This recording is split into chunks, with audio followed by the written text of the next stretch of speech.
Dianiaya 15 warga Tiongkok di area perusahaan tambang emas PT Sultan Rafli Mandiri. No. Drone. Tahan. Ini kau. Panggil. Tidak. No. Nih. Dua. Woi. Ambil. No. Diduga insiden bermula ketika warga Tiongkok menerbangkan drone di kawasan tambang PT SRM. Saat petugas datang dan meminta klarifikasi, warga Tiongkok langsung melakukan penyerangan. Tak hanya menyerang aparat, WNI Tiongkok juga bawa senjata tajam dan airsoft gun serta melakukan perusakan aset perusahaan. No. Drone. Tahan. Ini kau. Panggil. Tidak. No. Nih. Dua. Kemudian kami interogasi karena komunikasi kami kurang baik dengan WNA ini, sehingga terjadi perselisihan antara kedua belah pihak. Kemudian pihak keamanan kami dilakukan penyerangan oleh sejumlah orang warga negara asing dengan membawa senjata tajam, terus airsoft gun. Perusahaan tambang emas PT Sultan Rafli Mandiri melaporkan 15 warga negara asing asal Tiongkok ke Polda Kalimantan Barat. Laporan ini terkait dugaan penyerangan terhadap warga sipil dan 5 anggota TNI di Kabupaten Ketapang. Ambil. Woi. Ambil. No. Kamu. Kemudian kami interogasi karena komunikasi kami kurang baik dengan WNA ini, sehingga terjadi perselisihan antara kedua belah pihak. Kemudian pihak keamanan kami dilakukan penyerangan oleh sejumlah orang warga negara asing dengan membawa senjata tajam, terus airsoft gun. Drone. Wakil Gubernur Kalimantan Barat Krisantus Kurniawan minta para penegak hukum mengambil tindakan tegas terhadap WNA yang berulah. Sebab TNI merupakan alat keamanan negara, sehingga WNA yang menyerang harus ditindak karena termasuk tindakan yang mengganggu keamanan negara. Wagub mendesak para pelaku yang memiliki kartu izin tinggal terbatas atau KITAS diproses hukum. Nah, kalau ada tenaga kerja asing yang sampai menyerang aparat TNI, apalagi dengan saya dengar ceritanya naikkan drone dan sebagainya, tentu tujuan dari drone itu harus jelas. Saya berharap aparat penegak hukum segera melakukan tindakan nyata sesuai dengan peraturan perundang-undangan yang berlaku, karena TNI ini merupakan kewibawaan negara kita.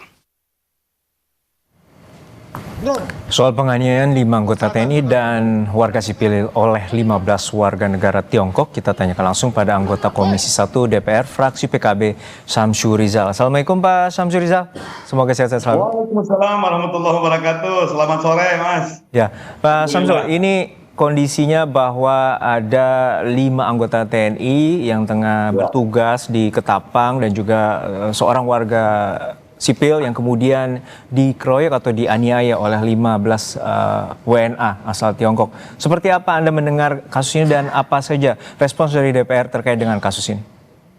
Terima kasih banyak Mas. Yang pertama saya ingin menyampaikan bahwa ini menjadi perbincangan yang hangat di publik dan di beberapa WA group itu saya bilang, dan ini yang mengemuka bahwa sekarang ini kita seperti dijajah sama mereka. Yang kedua yang muncul itu adalah aneh saja kok negara kita itu ada simbol-simbol negara di tanda kutip diganggu oleh orang-orang yang seharusnya tidak berhak. Yang ketiga yang mengemuka di ruang publik itu adalah bagaimana mereka bisa menerbangkan drone tanpa izin atau izinnya terbatas dan pihak perusahaan itu tidak mengetahui atau tidak baik manage dari perusahaan. Dan itu beberapa yang mengemuka sebagai persoalan aktual di beberapa WA group atau di media sosial. Dan itu adalah salah satu simbol bahwa masyarakat tidak suka.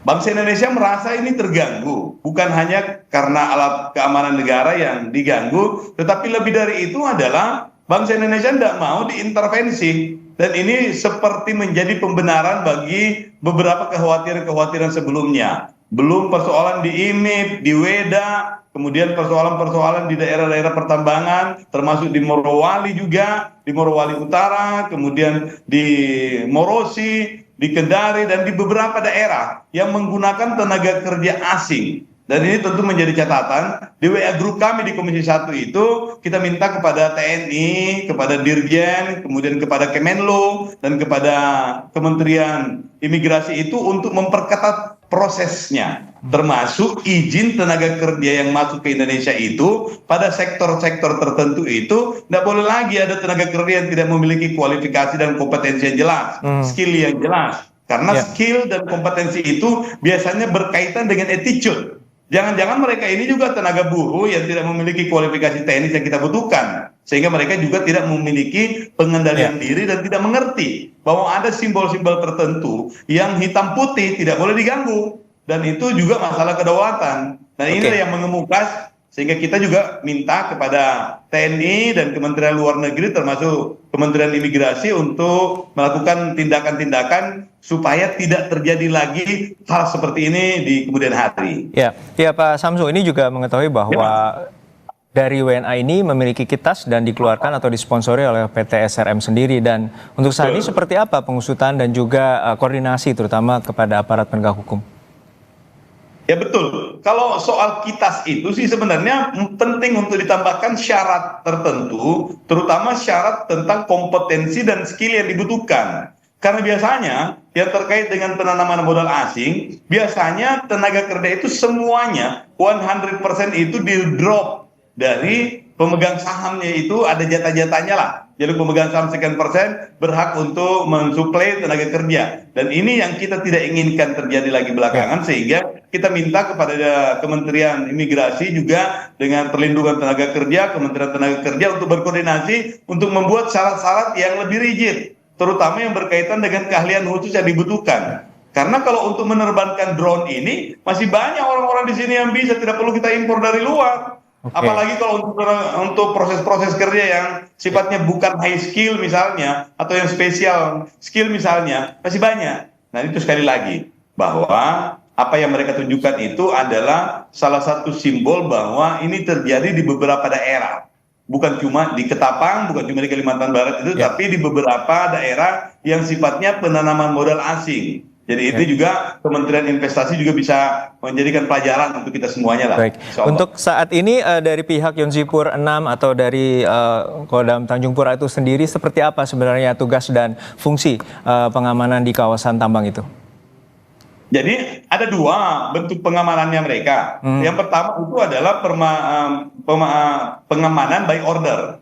Tetapi terlepas dari pengamanan by order dari perusahaan-perusahaan strategis yang dituju sebagai salah satu objek vital di daerah tertentu, TNI juga memiliki kewenangan untuk mendeteksi dini potensi-potensi pelanggaran. Jadi tanpa diminta pun juga, kalau dianggap itu mengganggu kedaulatan, ada konflik-konflik yang melibatkan warga negara asing, tanpa permintaan dari perusahaan itu atau berkoordinasi dengan kepolisian, itu bisa turun juga. Apalagi mereka lagi dalam keadaan operasi dalam pengertian latihan bersama, dan itu legal. Dan inilah yang kita harapkan, supaya pemerintah daerah juga setiap ada perusahaan-perusahaan yang sifatnya objek vital ini bisa lebih selektif dalam mengusulkan untuk menentukan perusahaan-perusahaan tertentu itu vital tidaknya. Baik. Demikian.